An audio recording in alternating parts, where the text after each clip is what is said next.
Uma ótima tarde a você. Começamos agora a segunda edição do Agricultura BR. Você está nos acompanhando nesta terça-feira, dia 10 de novembro, em todo o Brasil, pelas antenas parabólicas, no sistema analógico digital, também pela NET Claro TV, nos canais 190 e 690. O Agricultura BR você acompanha também pelo portal sba1.com, portal do agronegócio brasileiro. Você tem ali notícias, informações, bons negócios e muito mais, além do canal do Boi e do Agro Canal. Você vai nos acompanhar pela Neo TV no Paraguai e no Brasil. E a partir de agora, a TV Imaculada Conceição leva o nosso programa em sinal aberto para todo o estado do Mato Grosso do Sul. Sejam todos bem-vindos. E atenção, você que estava acompanhando a agenda de leilões, atenção porque eu vou falar agora, tá vendo que está escrito aí, ó, R$300 por arroba ainda neste mês de novembro, é o que se espera.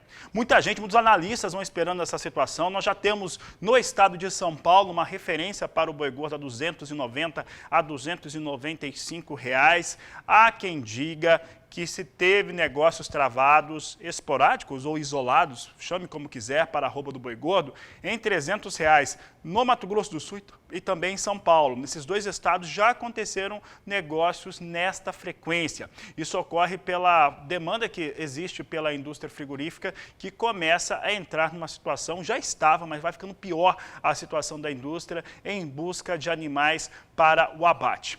Esses animais para o abate, a gente está falando de R$300 um valor médio, principalmente para o boi que vai para a China ou também para outras localidades do exterior. Mas o que acontece? Você tem uma demanda agora, mesmo com o Covid, mesmo com a situação de perda de renda da população, que é real, é verdade e é triste, né? Claro, a população brasileira perdeu renda por conta desse Covid-19, a paralisação em diversas cidades do país das atividades econômicas. Mesmo assim, o consumo é maior no mês de dezembro. E aí a indústria precisa estar preparada para essa situação. Então as ofertas para a aquisição de gado ficam maiores em relação a este período agora de novembro. Por isso que nós acreditamos também que nesse mês de novembro devemos ter uma arroba na casa de R$300 e os valores sendo puxados em todas, independente de qual o mercado que vai atender, todos os animais tendo uma valorização um pouco melhor nos estados produtores do Brasil. Os preços continuam subindo e a indústria segue com forte dificuldade de conseguir cumprir as suas escalas de abate, que já estão reduzidas aí numa média aí de quase pela metade, tentando atender a uma situação de mercado interno e também de exportação. Então, fiquem muito atento e de olho em relação ao que vem acontecendo aos números. Por enquanto, a situação é essa, mesmo com a entrada de gado de confinamento. Algumas indústrias chegaram a divulgar aí uma situação de entrada de gado, oriundo de algum confinamento ou outro, mas eles não fazem quase diferença nenhuma em relação à oferta média nacional.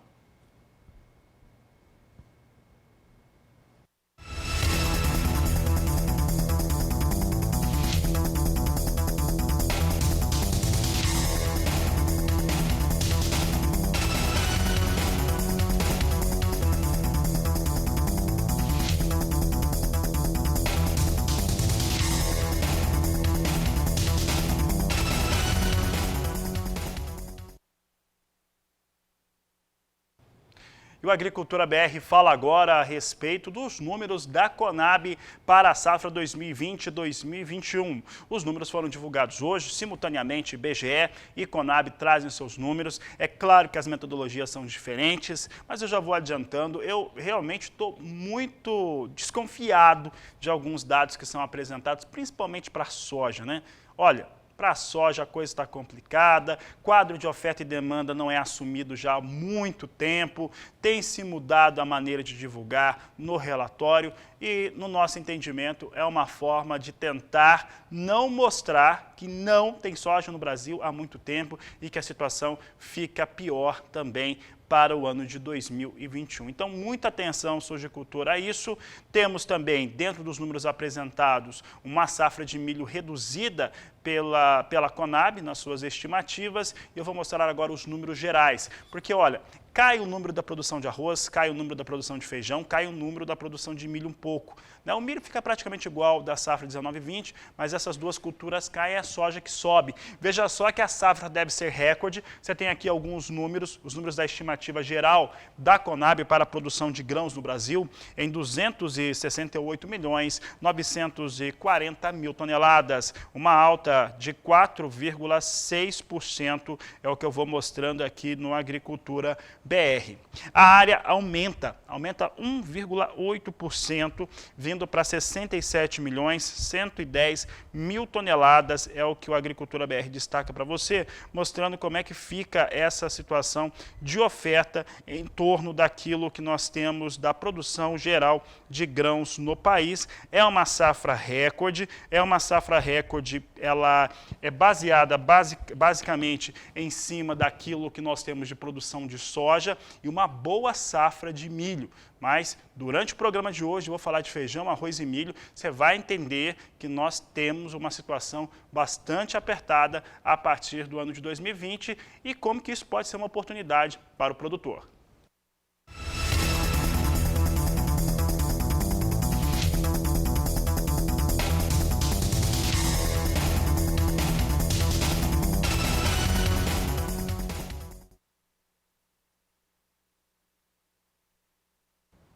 Falo agora especificamente da produção brasileira de soja. Vou me ater aos números da Conab para a safra 2020 e 2021 de 134.950.000 toneladas na estimativa apresentada hoje pela estatal brasileira.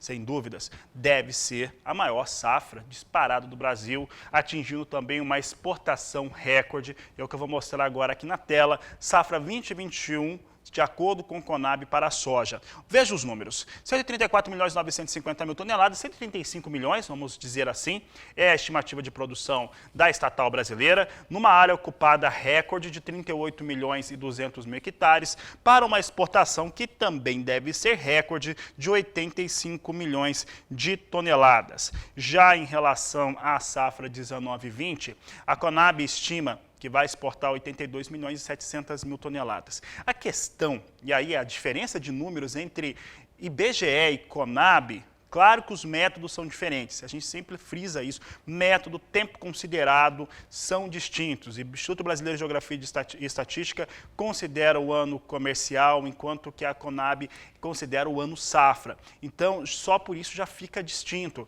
Mas em relação à soja, a situação não é bem essa, porque a colheita acontece sempre dentro daquele vínculo anual que se tem, independente se você está considerando ano safra ou ano comercial. A diferença em relação a uma estimativa e outra, chega a ficar na casa de 15 milhões de toneladas, o que não é pouca coisa. Esse desencaixe aí dos números chama muita atenção, principalmente para um cenário no qual estamos vendo, quem opera no mercado de soja está vendo isso, não ter produto disponível no Brasil já há algum tempo.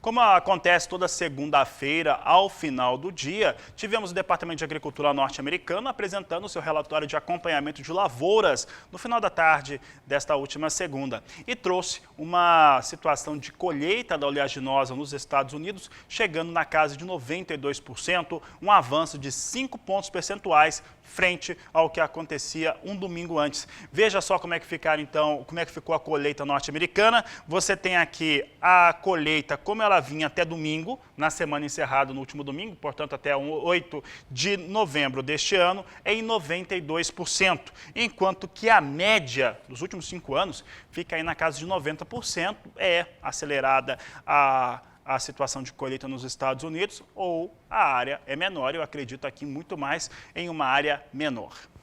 O que nós temos hoje no mercado de soja internacional, você já sabe, é aquele compasso de espera, expectativa em relação ao relatório de oferta e demanda do Departamento de Agricultura norte-americano. Esse relatório de oferta e demanda deve apresentar, presta atenção, deve apresentar mesmo recuo em relação à produção norte-americana de soja. É menor a produção norte-americana de soja, é o que todo mundo aposta. Então, baseado nisso, e mesmo sem notícia nova, em relação à demanda chinesa, soja, que normalmente num dia de apresentação de relatório fica ali um pouco mais contido, né? Os investidores ficam mais contidos em relação aos seus investimentos, o pessoal está trabalhando, está comprando mesmo. Veja só que vem com uma alta, eu acho que expressiva para a soja, é isso mesmo, temos alta expressiva para a oleaginosa e a posição de janeiro já sobe para 11 dólares, 21 centes, mais 4 por bushel, alta de 1%. Alta de 1% no mais curto prazo, em momento em que vai ser apresentado o relatório, não é pouca coisa, realmente é forte a elevação para os negócios com a soja nos Estados Unidos. Temos aqui a posição de março também, posição de março a 11 dólares, 18 centes o bushel, sobe 0,8% neste momento a posição de março. Maio também sobe bem a 11 dólares, 15 centes mais 2 o bushel. Temos a posição de julho, julho agora sobe a 11 dólares, 10 centes mais 6 o bushel. É o que nós temos neste momento em torno do que acontece com a soja na Bolsa de Chicago. É uma situação que era esperada em relação aos números que nós temos. Daqui a pouco nós vamos ter o Departamento de Agricultura dos Estados Unidos divulgando os dados e o pessoal aqui da minha produção vai acompanhar. Lá eles já estão em horário novo, aqui no Brasil não mudou o horário de verão. Daqui a pouco a gente vai posicionar em qual momento que a gente traz os números do relatório de oferta e demanda. Estou olhando aqui pelo meu telefone, ainda não. Daqui a pouco devemos ter esse relatório sendo apresentado.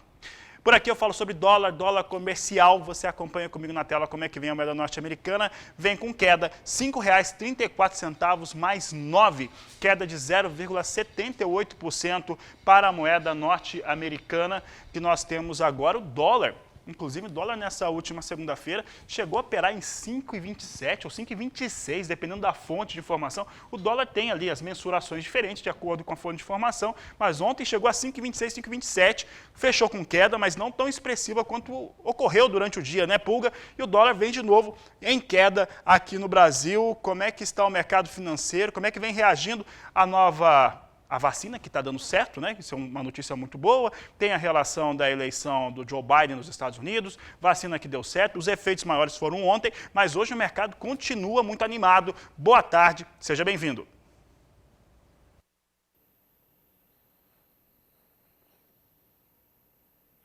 Boa tarde a você, boa tarde a todos. De fato, há, vamos dizer assim, uma expectativa muito boa no mercado em relação à recuperação das economias, com a notícia de eleição de Joe Biden para a presidência dos Estados Unidos, assunto amplamente divulgado, mesmo com algumas dificuldades causadas para assumir, né, o controle do governo, causadas por Donald Trump, mas o fato é que a notícia de uma nova vacina contra a Covid trouxe expectativas positivas para o mercado. E isso traz, lógico, o dólar com tendência de queda.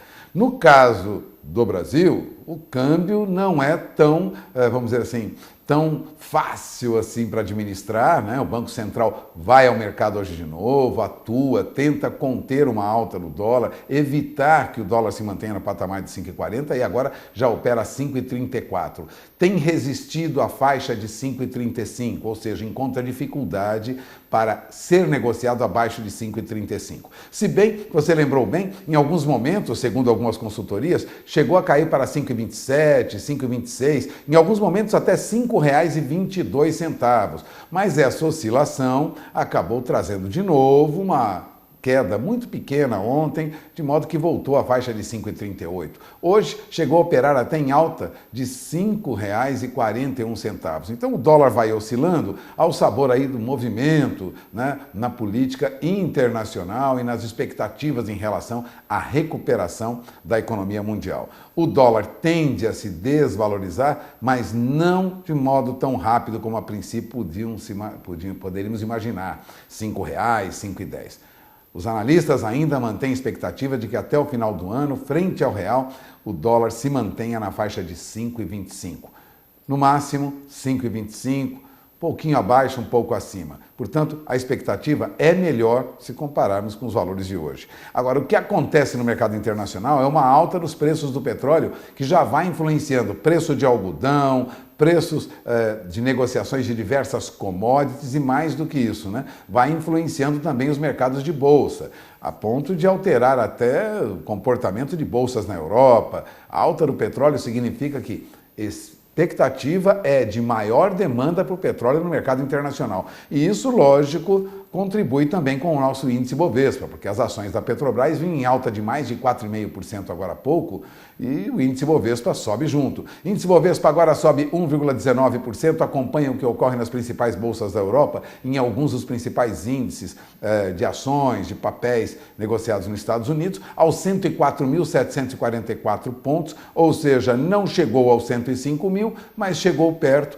vai mantendo aí a recuperação que teve recentemente. Entre os papéis mais negociados, vamos ao painel, você acompanha comigo, veja, eu tenho aqui um painel ao lado, Petrobras sobe agora 4,4%, está entre os papéis mais negociados como sempre. Há papéis em alta também de outras empresas, como bancos, por exemplo, que vem em alta hoje. Nós temos Bradesco em alta, nós temos Itaú em alta.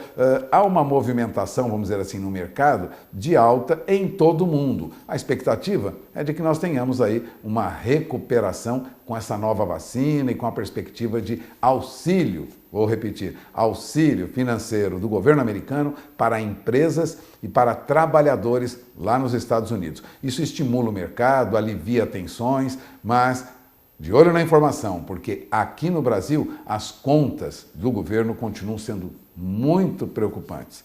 Ou seja, não há perspectiva ainda de que tenhamos um equilíbrio nas contas do governo para o próximo ano. Aliás, o orçamento da União talvez não seja votado rapidamente como se esperava. Portanto, dificuldades pela frente, notadamente aqui. No caso do câmbio, de olho na informação. O câmbio vai oscilar muito ainda nos próximos dias. É com você, Fabiano.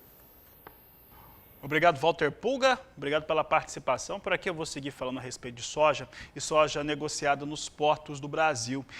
Nós estamos trazendo aqui valores para a entrega no próximo ano e eles estão vindo interessantes, né? O produtor rural tem aproveitado para travar os seus negócios. Existe essa questão do câmbio. O câmbio flutuando muito. Ontem o dólar chegou a, né, o Pulga chegou a destacar, né? Na média 5,26, 5,27, mas chegou a ter um tombo aí, dependendo da fonte de informação, para 5,22. E aí quando chega num valor desse, muita gente compra, né? Aí volta a subir um pouco e assim vai tendo essas medidas. Isso influencia o negócio com soja, qualquer produto de exportação.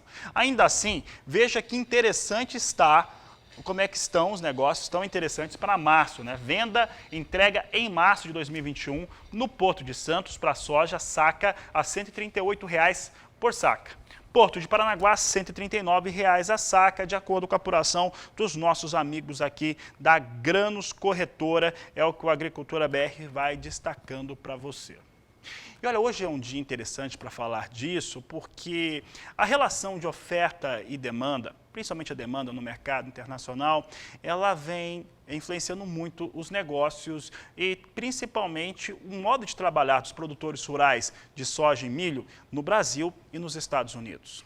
E aí nós resolvemos perguntar para o professor Marcos Fava Neves como que pode continuar acontecendo esse cenário e principalmente qual que é o teto em relação aos valores praticados para estes produtos. E ele respondeu. A coisa que o Brasil mais precisa agora é crescimento na produção de milho e de soja, porque você tem a demanda forte vinda de todas as direções, desde o mercado internacional até o mercado interno, e nós acabamos ficando sem grãos. É um problema que vai durar ainda o mês de dezembro, um pouco de janeiro, porque aí começam já algumas colheitas já com grãos à disposição no mercado. E a minha maior preocupação nesse momento é que os relatos que eu tenho recebido de produtores, cooperativas, em diversas regiões do Brasil, é que realmente o clima está muito irregular, o regime de chuvas não está como precisaríamos, Então está com manchas, né? Tem regiões que recebem uma boa carga, outra região próxima não recebe, e isso me traz um pouco de insegurança aí em relação a preços, né? Mas a perspectiva é que continuem bons, e a minha maior torcida é que esse choque de oferta aconteça, chegando próximo aí das 70 milhões de hectares plantados, e torcer para essa chuva vir, né? E a safra de algodão em pluma deve ficar em 2.700.000 toneladas, foi o que afirmou em relatório a Conab, Companhia Nacional de Abastecimento, nesta terça-feira. Os 2.700.000 toneladas de produção representam uma queda de 8,8% frente ao resultado de safra 2019-2020. A área ocupada nesta campanha nova com algodão deve totalizar 1.600.000 hectares.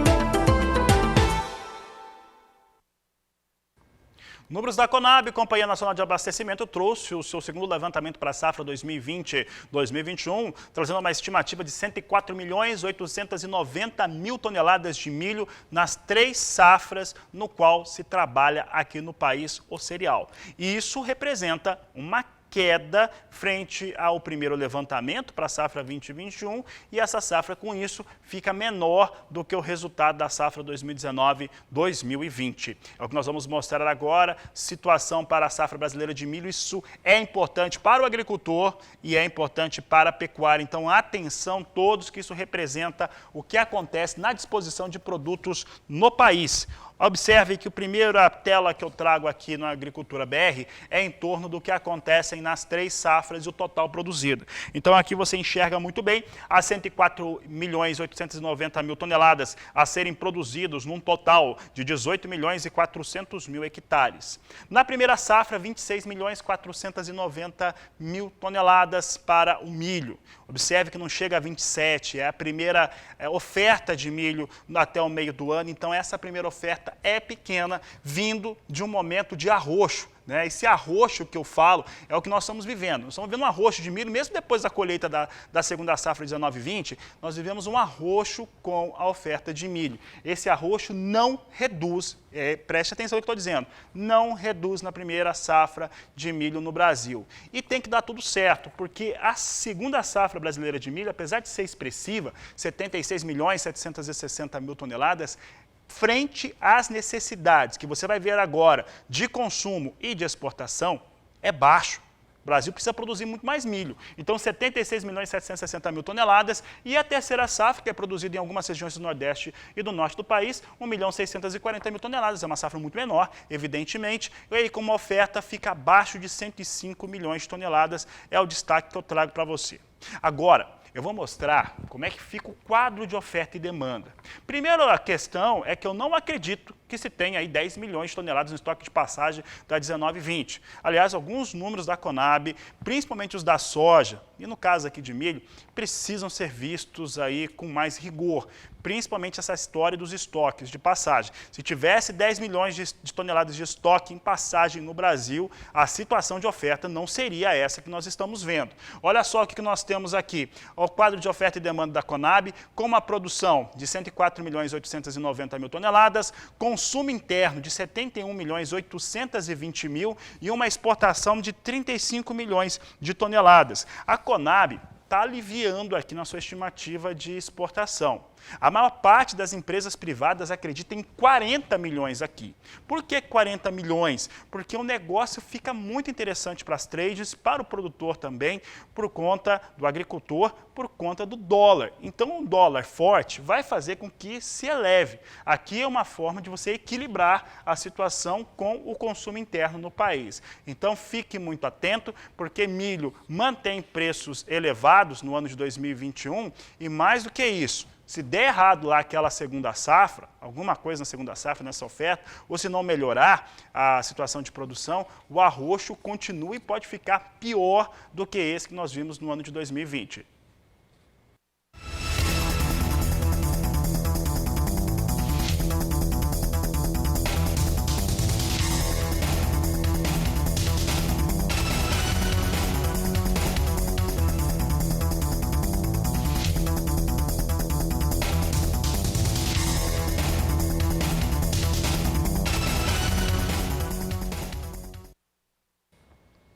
Trago em destaque agora os negócios com milho na Bolsa de Chicago. Você acompanha como é que vem as posições negociadas, vem alta. O mercado norte-americano está muito animado, está todo mundo muito animado em relação ao que vem acontecendo no cenário internacional. Você vê aqui mercado futuro do milho em Chicago, posição em dezembro, há pouco tempo, agora falta pouco para a apresentação dos dados atualizados no relatório de oferta e demanda do Departamento de Agricultura norte-americano. Posição de dezembro, 4 dólares 11 centes mais 4 bushel, sobe quase 1%. Março, 4 dólares 18 centes mais 4. Posição de maio vindo para 4,22 mais 2. Posição de julho a 4 dólares 24 centes mais 2 por bushel. São os negócios que eu destaco agora com o milho na Bolsa Norte-Americana de Chicago. É o que você tem aqui no Agricultura BR. Ainda hoje devemos trazer a atualização dos números do relatório de oferta e demanda. Mudo de assunto agora, mas não tanto assim, porque eu vou falar sobre produção de carne suína e da suinocultura brasileira, em especial do Mato Grosso do Sul. E aí demanda muito milho, você sabe disso muito bem. E foi reconduzido ao cargo, foi reeleito, portanto, o presidente da SUMAS, a Associação Sul-Mato-Grossense dos Produtores de Suínos, aqui no estado de Mato Grosso do Sul, onde está a sede do Canal do Boi.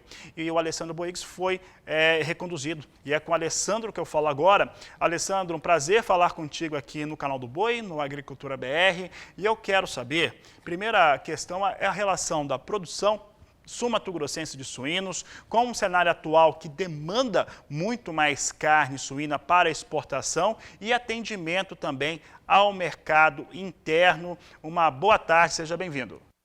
Olá, boa tarde, tudo bem? Muito obrigado, é satisfação poder estar partilhando um pouco das informações com vocês aí. Vamos lá. Com relação à reeleição da nossa associação, né, nós tivemos semana passada essa eleição onde nós fomos reeleitos para mais 2 anos aí, que vinha já liderando essa associação nos últimos 2 anos anteriores. Nós temos um grande desafio agora para esses próximos 2 anos, é consolidar o programa de incentivo do leite aqui no Mato Grosso do Sul.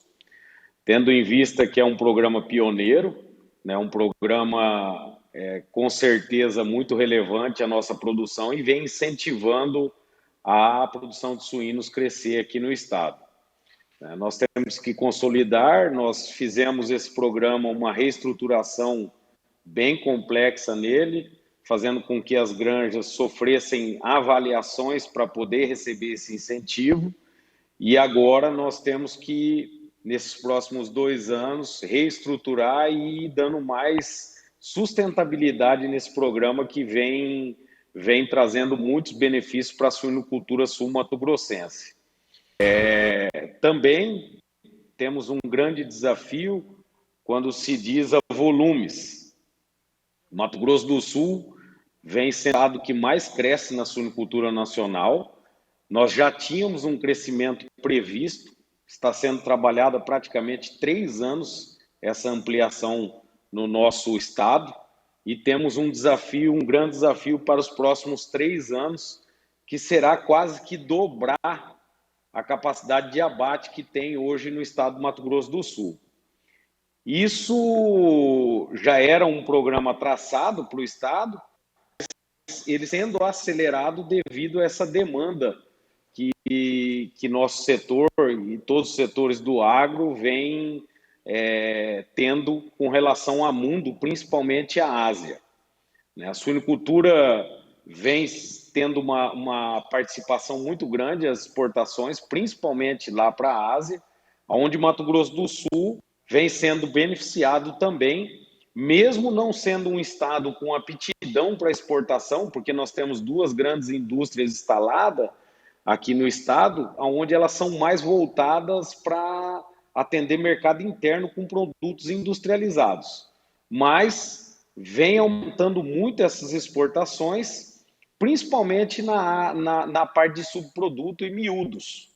Então, nós temos sendo beneficiado bastante com essa demanda, em virtude de todo esse gama de produto que nosso estado tem condição de produzir.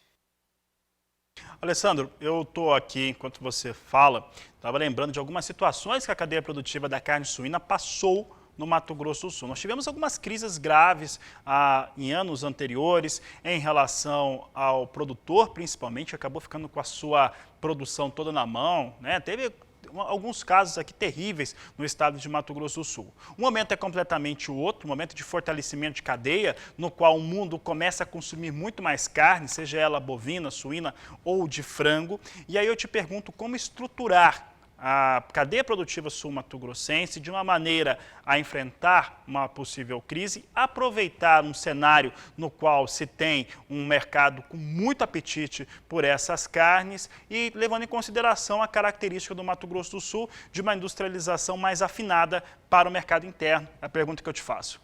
Normalmente, as situações de crise que a suinocultura tem enfrentado no passado, no ano de 2013, 2014, né, e depois, no ano de 2008, mais ou menos, teve uma outra crise bastante, 2006 a 2007, né, o estado nosso, ele tem uma diferença, a nossa produção tem uma diferença muito grande com relação aos outros estados brasileiros, né. Depois de 2005, as indústrias instaladas no Mato Grosso do Sul, que são duas grandes agroindústrias que tem aqui, elas se prepararam muito com linhas de produtos industrializados, tá? Isso para atender mercado interno. Então, os outros estados hoje não são tão bem preparados para industrializados, são mais preparados para produtos voltados à exportação. Então, a vantagem que nós temos dentro do nosso estado e a segurança que eu vejo é essas duas indústrias ser voltadas à produção de produto industrializado para atender mercado interno.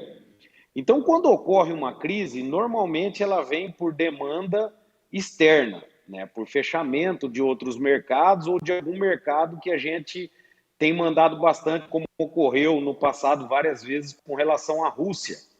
Os estados que mais exportam são os que mais sofrem depois, né? Então, eu vejo que a suinocultura sul-mato-grossense está sendo desenhada de uma maneira bem sustentável, que é para atender mercado interno, e aí quando se tem crise, é lógico, não quer dizer que não vai passar por crise junto com os outros estados, mas nós vamos ter como encaixar o nosso produto, porque é praticamente voltado à demanda interna.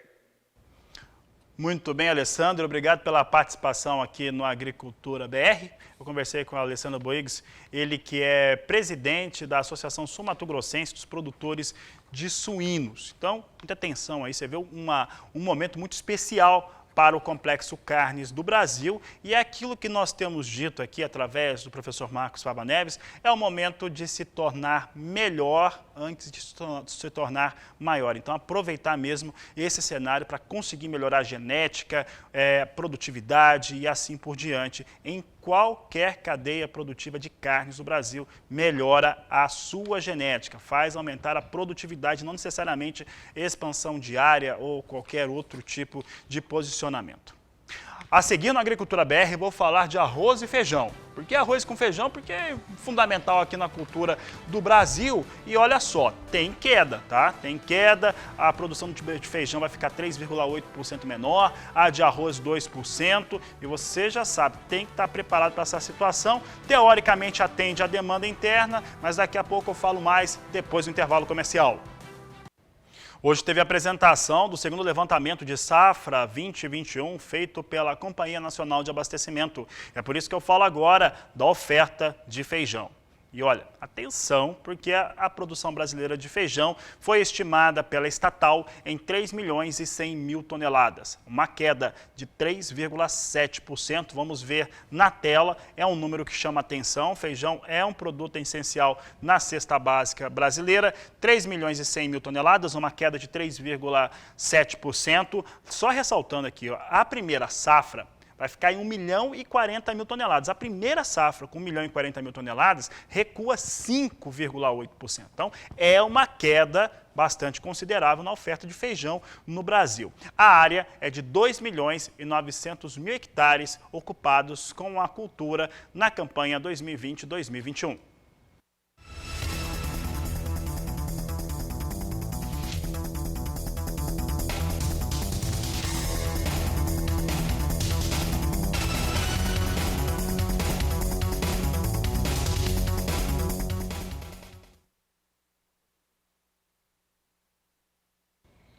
Falo agora sobre arroz, porque na questão do arroz, esse ano teve um impacto muito forte, porque muita gente ficou em casa e por conta do Covid-19, e essa situação da população em casa e o arroz, que é o carboidrato mais barato disponível no mercado, independente da alta, tá? Não, o arroz pode estar sendo praticado preço a 10, 12 reais o pacote de 5 quilos no varejo, ou subindo para 25, para 30, continua sendo, mesmo nesse preço, continua sendo a oferta de carboidrato mais barato no Brasil. E ele é muito importante na cesta básica da média do cidadão brasileiro.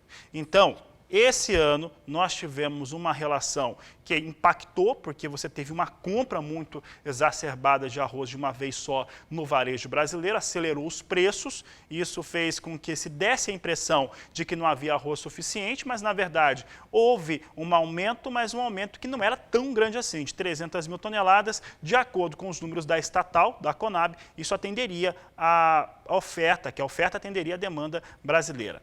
Para a próxima campanha, tem uma queda para a estimativa de produção. É o que eu vou mostrar agora, quadro de oferta e demanda geral de arroz.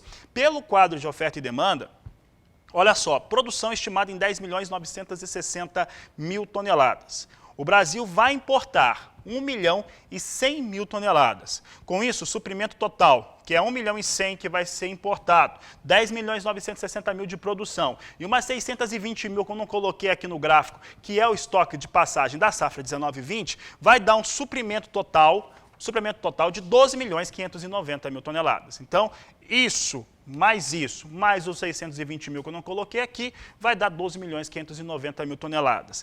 Para um consumo interno de 10.800.000 toneladas e uma exportação de 1.100.000 toneladas. Os números da Conab às vezes são curiosos, porque esse aqui vai anular esse, né? Então aqui a gente já corta na conta total. E aí você tem a produção versus o consumo interno, com 10.960.000, 10.860.000, você tem uma folga de 160.000 toneladas, o estoque de passagem aqui, segundo a Conab, vai ser a mesma coisa, pouco mais de 600.000 toneladas. Então, este é o cenário que se tem no Brasil para a produção de arroz. É oportunidade em relação a quem produz o cereal, tá? O produtor de arroz sempre foi um produtor muito pressionado. O gaúcho, que sabe disso muito bem, a maior parte do arroz é produzido lá, pressionado demais a vida inteira, né? A situação sempre foi muito difícil. Então, tem um cenário aqui que pode ser adequado para fazer melhores negócios neste ano de 2021 para o produtor de arroz. Em relação aos números gerais que a gente vem trazendo, 3 culturas chamam a atenção e que precisam ter aí um cuidado especial das autoridades. Primeiro é o milho. O milho é essencial para o equilíbrio na produção do complexo carnes, de frango, de suíno e também de bovino, para a terminação de bovinos. Então já sabemos que vai ser de novo muito apertado esse cenário. Então se tiver que importar, tem que começar a importar logo. Não pode esperar chegar de novo, como o milho vai cair um pouco o preço lá pelo meio do ano, mas não pode chegar a disparar de novo o preço para se pensar nisso. Em relação ao arroz, já está muito claro, está muito apertado o quadro de oferta e demanda para o arroz no Brasil, apesar do presidente do IBGE hoje, não da Conab, do IBGE ter falado que está uma situação de equilíbrio em relação à oferta desse produto no mercado interno no Brasil. Pelos números, não está não.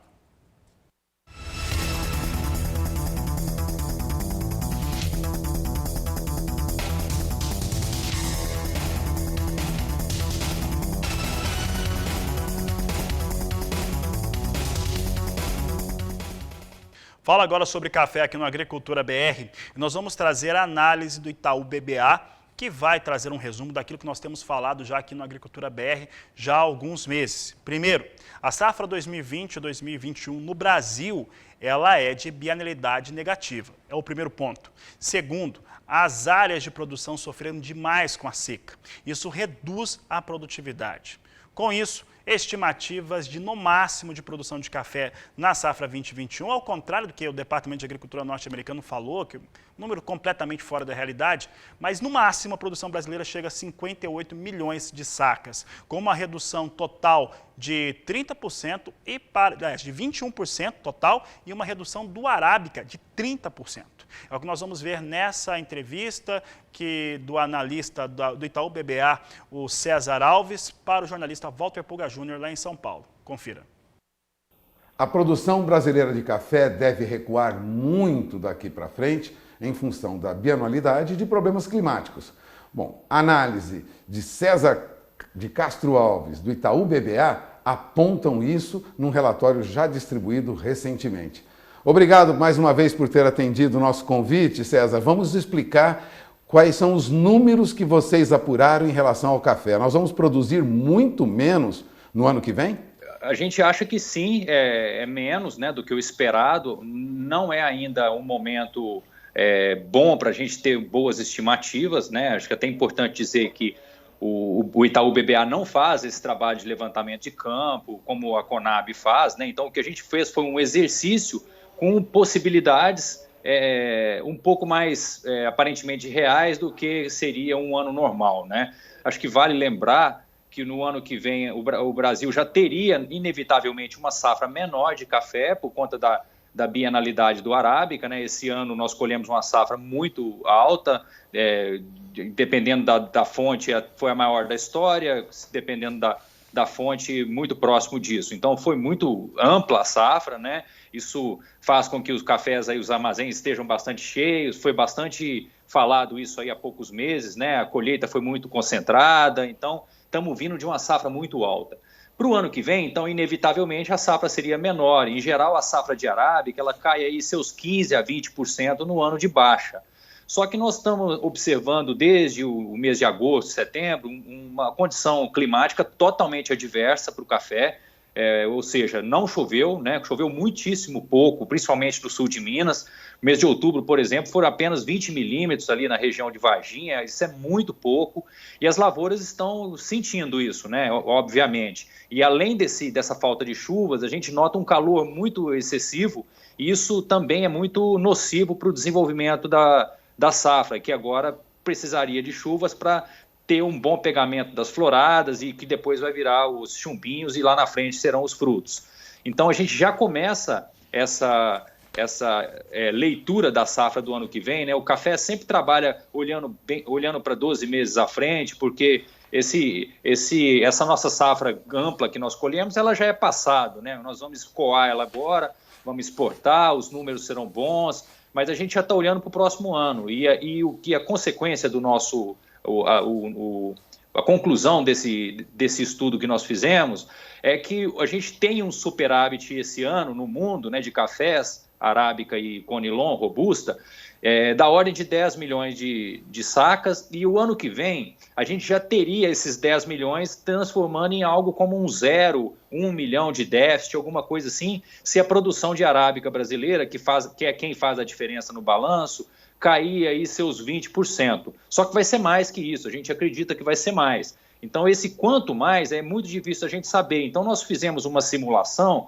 colocando 30% de quebra, que é um número bem forte, na minha opinião, tá, Pulga? Eu não tenho a convicção de que esse número já está definido. O café é uma planta muito resistente e a gente nota que em algumas regiões, né, não foi tão crítica a situação e a gente pode ter alguma surpresa aí, embora algum estrago exista. Então, quando a gente faz a conta com essa simulação de 30% de quebra no arábica, né, o normal deveria ser uns 20%, isso significa que esse déficit global, que poderia ser de 1 milhão, 2 milhões de sacas, ele vai para próximo de 6, 7. Então, é um quadro que complica mais o conforto do balanço de café e, teoricamente, isso deveria significar alguma reação de preços, né? O café caiu bastante de preço desde setembro, com o mercado avaliando o retorno das chuvas no Brasil, mas ninguém avaliou que essas chuvas, né, pelo menos os players desse mercado, que essas chuvas foram muito insuficientes. Então os fundos venderam muito as posições compradas que tinham, né, já praticamente estão quase zerados na posição líquida. Então a gente acha que ficou um pouco descolado isso, né? A gente está vendo um quadro bem mais preocupante para o ano que vem, e o mercado não está precificando isso até o momento. Então, teoricamente, na hora que isso ficar mais claro, né, se a gente não for aqui, vamos dizer assim, traído pelo clima, né, como eu falei, o café é uma planta resistente, mas olha, tem bastante estudos, né, eu acho que eu chamo a atenção, para mim é muito valioso o estudo da Fundação Procafé, lá lá do sul de Minas, que eles já fizeram um alerta dizendo que é irreversível a perda que já houve nas lavouras do potencial de produção. Então, quando você vê pessoas assim bastante competentes e sérias já fazendo esse tipo de alerta, eu pessoalmente, com todo mundo que eu converso, a leitura é a mesma, eu acredito sim que a gente vai ter uma safra menor e isso coloca preocupação no ano que vem, não do ponto de vista de preço, porque os produtores já estão muito bem vendidos, né? A gente tem aí essa safra que nós estamos recém-colhida, nós temos aí quase, talvez, próximo de 70% já comercializada, e a próxima safra, né, que será menor, essa que nós estamos falando, ela deve ter também um bom volume de vendas já realizadas. Então, os produtores devem ter, alguns, o desafio de colher para fazer frente a essas vendas futuras que foram feitas. Então, é uma situação nova, né, é algo que ficou mais claro agora desde o final de outubro, que o mês foi muito ruim de chuvas e nos colocou, vamos dizer assim, essa missão de fazer essa ponderação de que o ano que vem pode ser um pouco pior do que o esperado. Agora, vamos falar um pouquinho de perspectiva de preço. Você acompanha o mercado no dia a dia? Há analistas já apontando que o café poderia sair dessa faixa de $1,06, $1,07, $1,04, para até $1,30 por libra-peso. Você considera isso exagerado ou factível? Olha, Puga, eu acho que sobe, tá? É difícil colocar um número, isso vai depender muitíssimo da taxa de câmbio, tá? Se a gente tiver aí uma desvalorização do dólar um pouco mais forte do que a gente esperava, né? A gente está vendo aí, apesar das nossas enormes incertezas fiscais, que é o que colocou muito preço na taxa de câmbio, né? A moeda brasileira desvalorizou muito em função disso, que não está resolvido, né? A gente tem a nossa dívida quase lá próxima dos 100%, e um ponto de interrogação como é que isso vai ser nos próximos anos. Então, o mercado não vai deixar barato se a gente não resolver essa sinalização, vamos dizer assim. Então, o dólar vai ser muito importante, porque se o dólar ele desvalorizar, inevitavelmente o café vai subir em dólares, aí eu acho que $1,30 é totalmente factível. Agora, se o câmbio permanecer como está, a gente teria que ver essa alta em Nova York ocorrer totalmente em cima dos fundamentos. E eu tenho dúvida se o mercado já lê isso agora, mais em curto prazo, né, antes do final do ano, sendo que só em janeiro, né, talvez fevereiro, que a gente vai conseguir ter uma leitura melhor do que vai ser essa safra. Então, eu acho que sim, é para cima, os preços devem reagir. Eu acho que tem números aí na praça mais fortes ainda com relação a essa quebra. Eu não compro um cenário de uma quebra no Arábica maior que 30%, em princípio, tá? Para mim não está claro, e acho que os preços devem subir sim, mas vai depender muito da taxa de câmbio, né? Se a gente tiver essa questão nossa fiscal voltando a gerar preocupação aqui e sobrepondo essa queda do dólar lá fora, né? Que o dólar está perdendo valor em relação a várias moedas, e se isso sobrepor, e eu acho que pode acontecer, tá? Porque é um ponto muito importante essa questão fiscal nossa, e isso está totalmente em aberto, né? A gente não está vendo um claro encaminhamento disso e isso coloca pressão no câmbio, né? Então, eu acho que sim, é para cima as cotações, mas vai depender muito de até que ponto, né, o dólar vai desvalorizar, e quando ele desvaloriza, sobe imediatamente em Nova York. Então, se o dólar não desvalorizar, Nova York tem que subir só apoiada nos fundamentos, que eu acho que existem, né? Está claro que a gente vai ter um problema no ano que vem, mas não sei se o mercado todo já lê isso agora.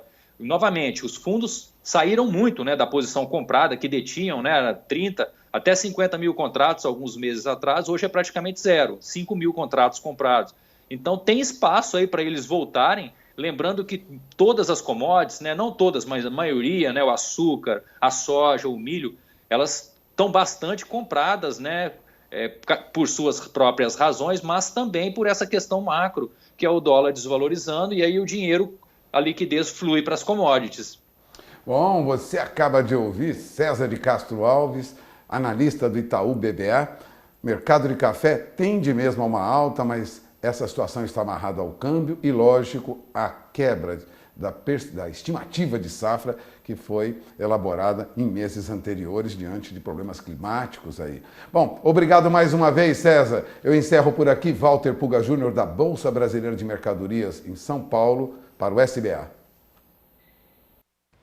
Tá aí o César falando a respeito desse mercado do café, então traz expectativas muito boas. Nós já estávamos adiantando isso já há algum tempo, desde quando a seca ela atingiu mesmo as áreas de produção, principalmente em Minas Gerais. E ali, situação é grave em relação à produção para essa próxima campanha. Vou dar uma olhada agora como é que vem o café em Nova York. Nós temos café em Nova York caindo, né, posições aqui vindo para baixo. Dezembro, $1,06 mais 10 a libra peso. Março, $1,08 mais 70. Maio, $1,10 mais 45. Julho, $1,12 mais 10. Mas com poucos negócios também, historicamente, para esse período, em relação à Bolsa de Nova York e os negócios com a Arábica.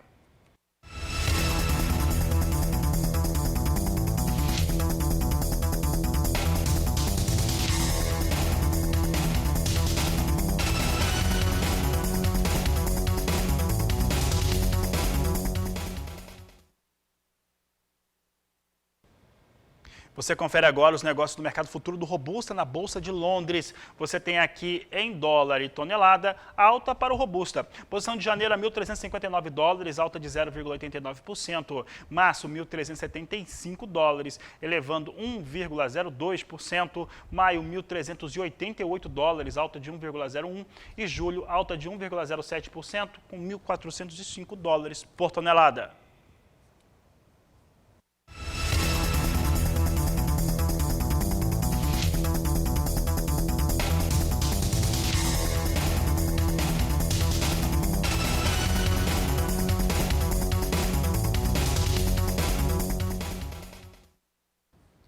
E o Agrobit é uma feira digital de inovação e tecnologia. Acontece em Londrina e reúne nomes renomados para o setor do agronegócio e de tecnologia. É o que nós vamos conferir na reportagem de Mauro Andrade. Agrobit 2020, uma feira de tecnologia e inovação para o agronegócio. Esse ano acontece nos dias 10 e 11 de novembro e está com uma programação bastante intensa. Para quem participar, vai ter contato com essas inovações, não só aqui no Brasil, mas também fora do Brasil, porque muitos palestrantes têm nível internacional. Para falar sobre esta programação, eu vou conversar com o Jorge Iraia, ele é coordenador da AgroValley. Olá, Jorge, obrigado por receber o canal do Boi, né? E nós podíamos começar falando o que a Agrobit 2020 traz de novidade nesta edição. Olá aos ouvintes do canal do Boi. Para nós sempre é um prazer estar com os amigos. O AgroValley é a governança do ecossistema e do polo de inovação agro que a nossa querida ministra nos chancelou em 2019.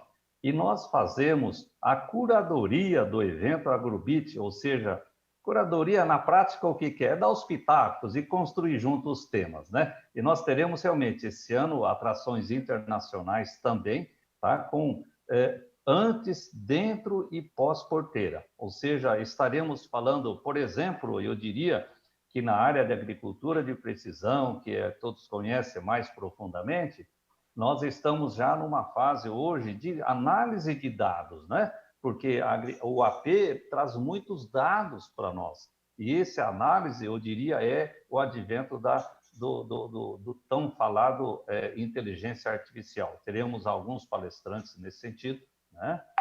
E dizer para vocês também que nesse período pandêmico, não só o agro especificamente, mas as agritechs, que é esse movimento, né, das startups, também não parou nem um minuto. Pelo contrário, se acelerou mais, tá? Eu diria para vocês que teremos aqui na primeira palestra nossa, é muito interessante já, com um italiano, uma empresa, falando sobre a segurança alimentar, né? A segurança do alimento. E como que a tecnologia pode ajudar a manter esse padrão, e de levar um alimento seguro para o mundo. Essa é uma responsabilidade que o Brasil tem, né? Outro grande movimento que está acontecendo é a tal da sustentabilidade, né? A floresta amazônica, tal, está tudo muito falando hoje, e nós vamos estar mostrando, principalmente com um grupo do ILPF, né? Que é Integração Lavoura, Pecuária e Floresta, que já vem com uma tecnologia junto, e junto com o LPF vai estar falando as AgFintechs, né? Que é essa questão dos créditos verdes, que é o Green Bonds, que é muito importante para o agricultor que faz a sustentabilidade receber, vamos dizer, crédito com mais competitividade e principalmente créditos que vão estar vindo do exterior. Então, eu diria assim que nós teremos vários eventos, vários momentos, são 2 dias de programação, e eu gostaria que todos se atentassem quando entrar na programação, olhar bem as 3 arenas que existem, ali tem eventos para diversos eventos assim, que cada um pode se interessar e olhar e escolher o seu melhor evento. Jorge, eu gostaria de perguntar, especificamente para a área de pecuária, vocês estão trazendo alguma programação?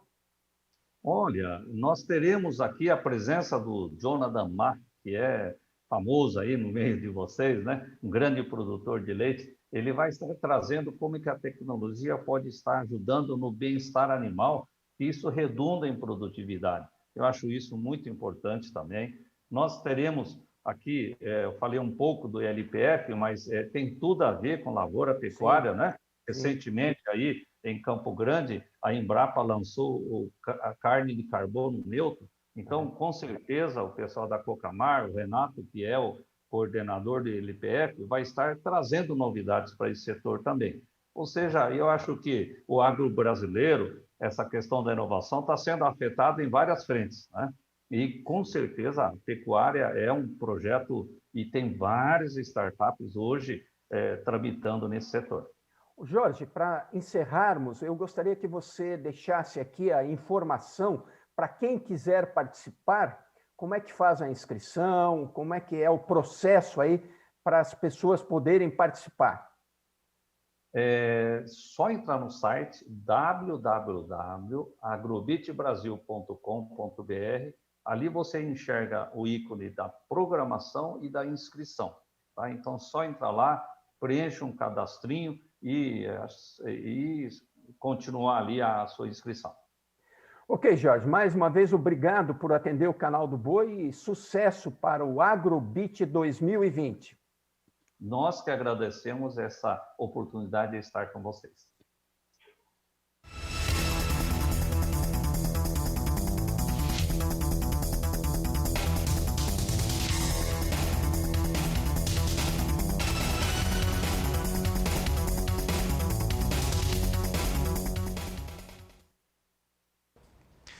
E no Mato Grosso, nesta última segunda-feira, teve a eleição da AproSoja. É o que nós vamos conferir na reportagem de Valdir Pacheco. A comissão eleitoral responsável pelas eleições 2020 da Associação dos Produtores de Soja e Milho de Mato Grosso, a AproSoja, recebeu o registro de candidaturas de 2 chapas que irão concorrer à nova diretoria da entidade para o triênio 2021-2023. A chapa 1, denominada AproSoja Decidida, Produtor Mais Forte, traz o produtor rural de Primavera do Leste, Fernando Cadori, ao cargo de presidente e Lucas Costa Beber, de Nova Mutum, como vice-presidente. Já a chapa 2, com o nome AproSoja para Todos, é encabeçada pelo produtor rural de Canarana, Marcos da Rosa, como presidente, e Ricardo Arioli, de Tangará da Serra, ao cargo de vice-presidente. A eleição foi realizada nos 25 núcleos da AproSoja que se tornaram local de votação, bem como a sede da entidade em Cuiabá. Em Sinop, o evento foi realizado no prédio do Sindicato Rural. O produtor rural Raul Pruinelli concorreu a uma vaga de delegado da AproSoja para o núcleo de Sinop. Uma associação que nem a AproSoja, que representa o produtor de soja e milho, a cada dia que passa, surgem novas situações e que a nossa associação tem que estar vigilante e atuante para a defesa dos interesses dos seus associados. Mas um dos grandes desafios é nós darmos continuidade a esse excelente trabalho que foi iniciado pelo nosso presidente Antônio Galvão e ladeado pelo vice-presidente Fernando Cadori e que hoje é candidato pela chapa 1. Então, nós dar continuidade aos projetos que eles vêm defendendo dentro da AproSoja. Hoje acontecem duas eleições simultâneas. Uma para a presidência da AproSoja-MT e a outra para a presidência do Sindicato Rural de Sinop, encabeçada pelo produtor Ilson José Redivo. Eu acho que são processos normais, estatutários e democráticos que estão ocorrendo na nossa região. Nós esperamos a participação de 300 a 350 produtores que venham escolher os seus futuros dirigentes. E eu acho que isso é muito importante, a participação do produtor, porque ele demonstra com isso que está valorizando as entidades que ele participa. Então, a presença do produtor nesse processo eletivo é de suma importância, porque mostra que o produtor está enganjado, que ele está participativo e está acompanhando o desenvolvimento das atividades e os trabalhos das entidades em prol do produtor. Vejam bem, nós tivemos uma excelente conquista que foi a finalização da BR-163, o asfaltamento da BR-163, até Miritituba. Eu acho que foi um importante passo que foi dado nesse atual governo e que contribuiu muito com o produtor, porque já fez com que o frete barateasse e saísse da classe da casa dos R$300 a tonelada e hoje está em torno de R$120, R$140. Então caiu bastante o frete. E isso são recursos que ficam para o produtor. Se ele paga menos frete, é sinal que sobra um pouco mais, ele consegue agregar mais valor no produto dele. Agora, a BR-163 ela já não está suportando mais a nossa demanda, porque a nossa região produz aí no entorno de um raio de 300 quilômetros de Sinop, nós temos uma produção muito grande. E a rodovia já não está suportando. Nós estamos brigando agora pela ferrovia. Esse é o nosso trabalho, esse é o nosso desejo, é isso que nós estamos buscando, que saia Ferrogrãos para levar os nossos produtos a Miritituba. De Sinop, Mato Grosso, Valdir Pacheco. Momentos finais dessa edição, soja em Chicago segue subindo. Daqui a pouco, daqui a cerca de 34 minutos para ser exato, nós vamos ter a divulgação do relatório de oferta e demanda. Você vai conferi-lo na terceira edição, mas aquilo que se espera deve ser confirmado mesmo, uma estimativa menor de produção de soja nos Estados Unidos. É menos soja no mundo. Veja só como é que vem então soja em Chicago agora, continua subindo bem. Posição de janeiro, $11, 18 centes mais 2 o bushel. Março, $11, 15 centes o bushel. Maio, $11, 12 centes mais 6. E a posição de julho a $11, 9 centes por bushel. Vamos dar uma olhada no dólar. Dólar segue recuando. A queda agora para a moeda norte-americana é um pouco menor do que na abertura dessa edição. 0,67% de recuo a R$ 5,35 mais 5. E são com essas informações que eu encerro essa edição do Agricultura BR. Você tem um encontro marcado comigo, com a Agricultura BR, com o Canal do Boi, às 16 horas na terceira edição. Na terceira edição, eu vou trazer os números do relatório de oferta e demanda para milho e soja, com entendimento para Brasil, Estados Unidos e a oferta e demanda mundial. Então não perca, a partir das 16 horas no horário de Brasília. Eu já aproveito para desejar a todos um grande abraço e até lá!